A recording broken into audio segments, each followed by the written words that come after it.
There's a certain stillness in the eyes of those who feel no remorse. It's not peace, not really. It's more like the silence of a room that's been sealed shut for too long. No air moves inside. No echo returns when you call their name. You could meet them anywhere. In a courtroom, a news story, a memory. They don't flinch when confronted. They don't tremble when caught. They simply stand there, as if the world's outrage belongs to someone else. And maybe that's the truth. Maybe, to them, it does. Because for some, guilt isn't missing. It's exiled. They buried it long ago, deep in the place where pain first entered. And once you bury something deep enough, you can almost convince yourself it was never there. We call them unrepentant, as if they chose defiance over decency. But underneath that word is a different story, one not about evil, but about disconnection. Remorse requires contact with the pain of others and with one's own.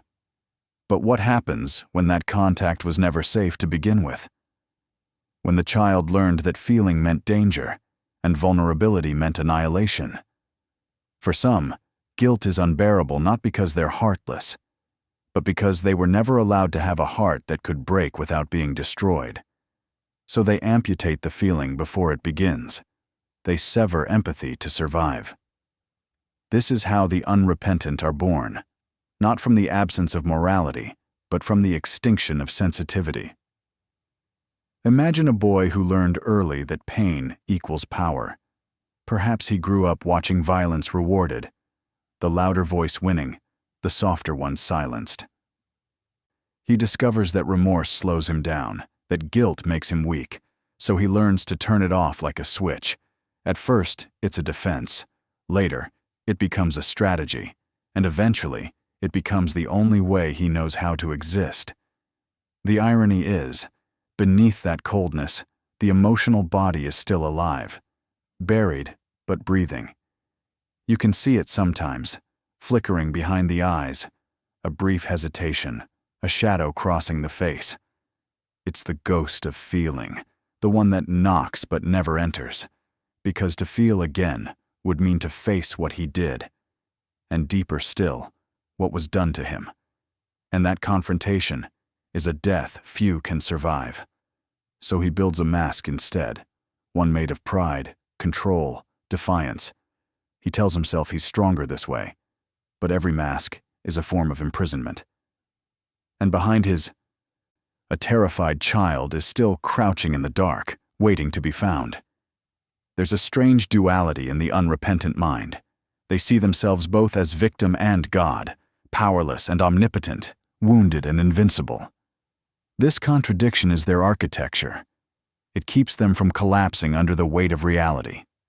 If they admitted their guilt, the structure would crumble. Because guilt doesn't only say, "You hurt someone." It whispers, "You were once the one who was hurt, and you couldn't stop it." That's the unbearable truth. That's the moment they refuse to look at. So they rewrite the story. They deserved it. I did what I had to. That's just the way the world works. Every justification is a wall, every denial, a lock. And over time, the walls become the home, a home with no mirrors.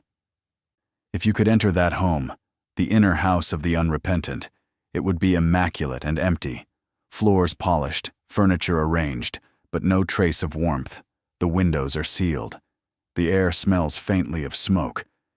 And in one corner, hidden beneath the floorboards, there lies something small, a single photograph, a child's drawing, a name.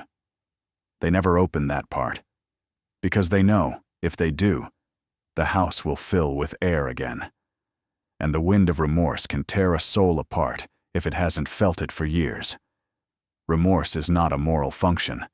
It's an emotional bridge. To feel it, one must cross from self to other, from justification to empathy. But the unrepentant never learned the language of crossing. They were stranded early, on an island where love came with conditions and safety was a myth. To survive there, they learned two rules: never feel too much, never look back. And so, when they hurt others, they don't truly see it as harm. They see it as balance, a redressing of the injustice the world first inflicted on them. You can almost hear the reasoning. No one cared when I cried. Why should I care when they do? The cruelty is not random. It's recycled. It is the original wound, reenacted endlessly. Each act of harm, a failed attempt to master helplessness. Maybe you see yourself here, not as the criminal, but as the one who cannot admit fault, the one who defends too quickly, who blames circumstance, who avoids the ache of being wrong. We all carry a small fragment of the unrepentant inside us, that voice that says, "It wasn't my fault," even when it was. That instinct to protect pride rather than truth. It's not evil. It's fear. Fear of facing the pain beneath the armor. Fear of realizing that the harm we've caused is the same harm we once endured. In that way, the line between the unrepentant criminal and the ordinary soul is thinner than we like to believe. One crosses it with a weapon, another with a word.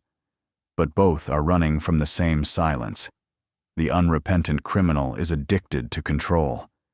He confuses dominance with safety, cruelty with freedom. Each act of harm is a ritual, a reenactment of victory over the helpless self he once was. But the paradox is cruel. The more he dominates, the more his life is ruled by the past he refuses to feel. He becomes the servant of his own armor, the master who is secretly enslaved. Because guilt, denied, does not disappear. It calcifies. It becomes destiny.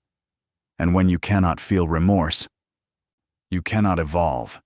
You become trapped in the first story, the one written in childhood pain. Every face becomes the enemy, every consequence an injustice.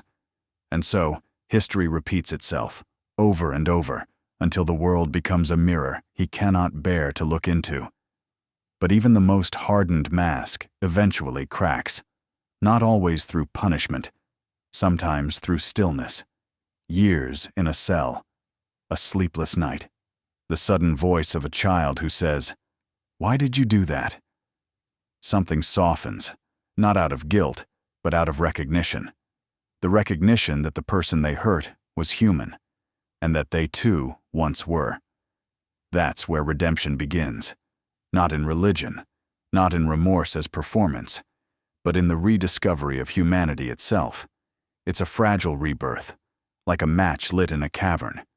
It doesn't erase the past, but it illuminates the space where truth can finally breathe. What does healing look like for the unrepentant? It's not confession or tears. It's the slow thawing of a frozen landscape. It begins with curiosity, the smallest question. What if I wasn't only what I did? Because to feel guilt without self-hatred is an act of maturity few ever reach.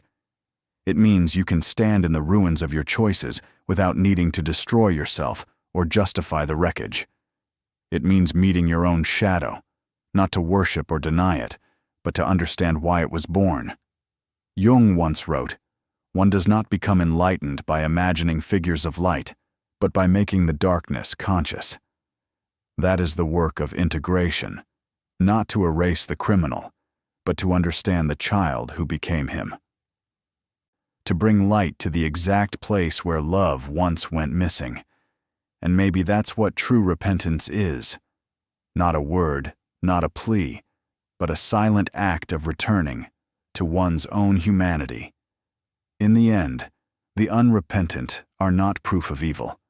They are evidence of what happens when pain never finds a witness, when the cry for help becomes a clenched fist and the wound learns to wear a crown.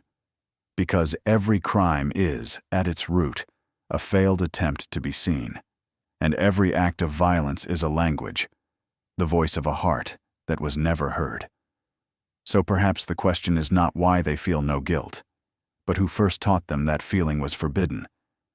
And perhaps the quietest redemption is not found in their punishment, but in our willingness to see the human beneath the horror, to recognize that, beneath the armor of every unrepentant soul, there once lived a child who only wanted to be safe.